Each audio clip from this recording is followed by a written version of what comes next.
Yeah, so thank you to the organizers and the co-chairs for the opportunity to share findings from this work that we do in Kenya. And my presentation is really looking at manifestations of stigma in the context of National Oral Pre-Exposure Prophylaxis Scale-up program in Kenya. I have no conflict of interest to declare, but just a disclaimer that this presentation is illustrated by a number of photographs which are not directly correlated to the findings that I will be presenting in this presentation. So just quickly is that Kenya included PrEP in national guidelines in 2016, and subsequently we launched a national program in 2017. And what we have witnessed is a very progressive uptake of PrEP, particularly among key populations as well as other populations.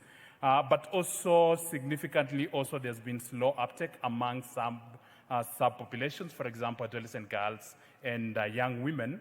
And if we look overall at continuation rates, they've actually been consistently low. And if we look at most of the evidence from clinical trials, demonstration projects, they did allude to the fact that stigma actually was a substantial barrier as far as PrEP delivery was concerned. And so essentially we sought to understand how stigma PrEP use is actually experienced in the context of a national scale-up program, which is within routine service delivery, to enable us work towards improving PrEP outcomes. So what I present here is work in the context of the Jilinda project, which essentially is a 4-year PrEP scale-up project with a goal of demonstrating effective PrEP integration and delivery at scale within routine service delivery, of course, and in low-resource settings. This project is implemented in 10 out of 47 counties in Kenya, and these are essentially 5 high incidence and 5 medium incidence counties. And PrEP is provided through 93 sites, which include about 40% are drop-in centers that specifically serve key populations, 10% are private facilities, and the remaining 50% are actually public health facilities. The 3 primary priority populations for this project are female sex workers, men who have sex with men, and adolescent girls and young women. But since the project is implemented in the context of a national scale-up, PrEP is provided to anybody who actually needs it. So we also have serodiscordant individuals in serodiscordant relationships, as well as individuals from the general population who benefit from PrEP services.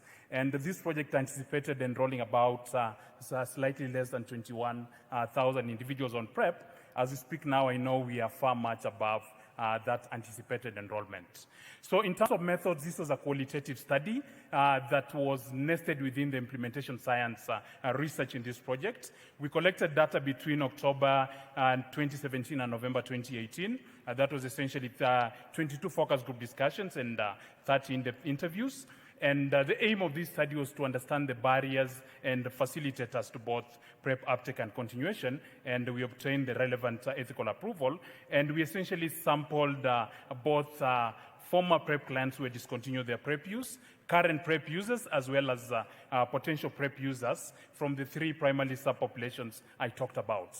But we also extended to look at other influencers, which includes parents and sexual partners of adolescent girls and young women, peer educators, as well as PrEP healthcare providers. And we analyze the data thematically. These are the socio-demographic characteristics of the respondents. Quickly, just to point you that majority of the respondents were actually adolescent girls and young women, about 38%. And as you can see, apart from parents of adolescent girls and young women, female sex workers and healthcare providers who had a mean age above 30 years, the rest of the respondents, actually their mean age was below 30 years. And also there was an fairly equal distribution between male and female respondents. This is a summary of the key findings from this study. The 3 key types of stigma that we see that I'll talk a bit more about is product behavior and identity stigma. The sources of this stigma also, as I'll talk about a bit more, was from the community, sexual partners, healthcare providers, peers, and family. And it was actually expressed through labeling, stereotypes, prejudice, and discrimination. And I'll also talk a bit more about the outcomes and dramatic impacts. So in terms of the types of stigma, PrEP regimen, and this is happening in the context where there is entrenched stigma towards HIV within those social fabric, and the induction of PrEP within that setting, where the packaging of the product resembles the packaging for the regimen essentially for HIV treatment, then this attracted a lot of stigmatization towards the product, and as you can see from the quote there from one of the respondents. The second type of stigma was actually identity stigma. This was particularly manifested towards female sex workers and the men who have sex with men.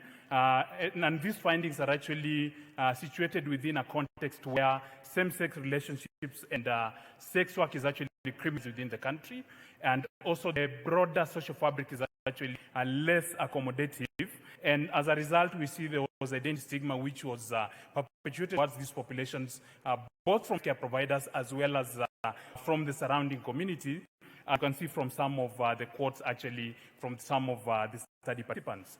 And the third type of stigma, which was largely manifested towards adolescent girls and young women, was stigma behavior, particularly the behavior of taking PrEP, because the eligibility criteria of, for example, having multiple sexual partners was actually a stigmatized behavior, as some of the findings, for example, you can see one of the respondents talking about the mother actually saying that her wanting to use PrEP actually is her wanting to engage in prostitution.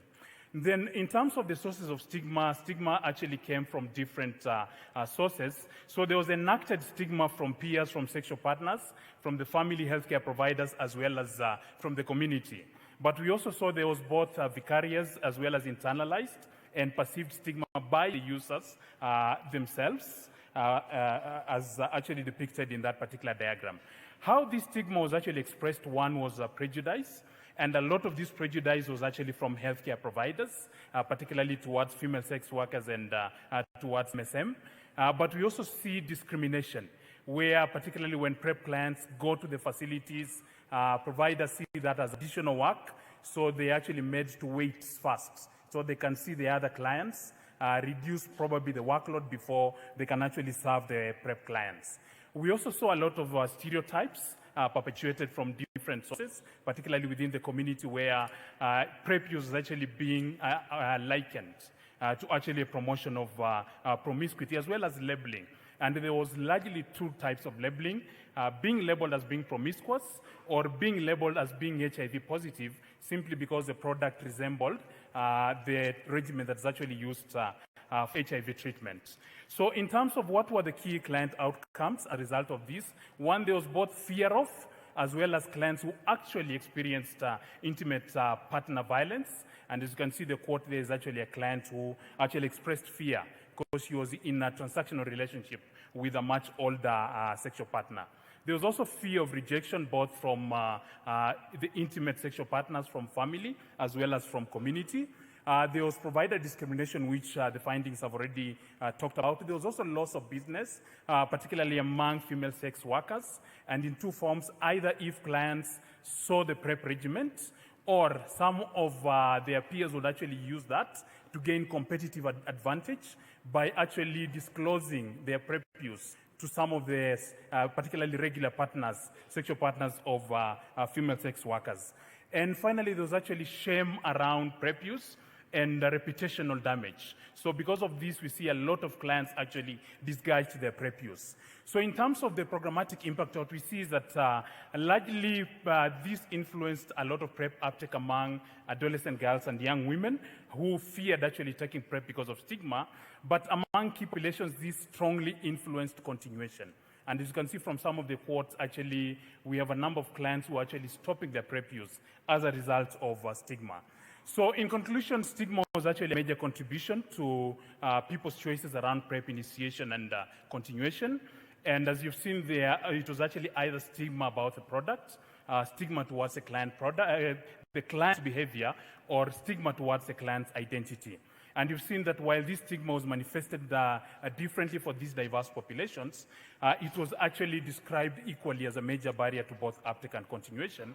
And it's actually critical for PrEP programs to prioritize interventions that address HIV-related stigma. Most importantly, also sensitivity training for providers becomes quite important. And also it's important to actually intensify awareness creation so that PrEP is actually normed within these communities. So I conclude by acknowledgements to the Bill and Melinda Gates Foundation for providing financial and technical support for this project, Gilead Health Sciences for PrEP donation, as well as the other stakeholders who are behind most of the work that I have presented. Yeah, thank you.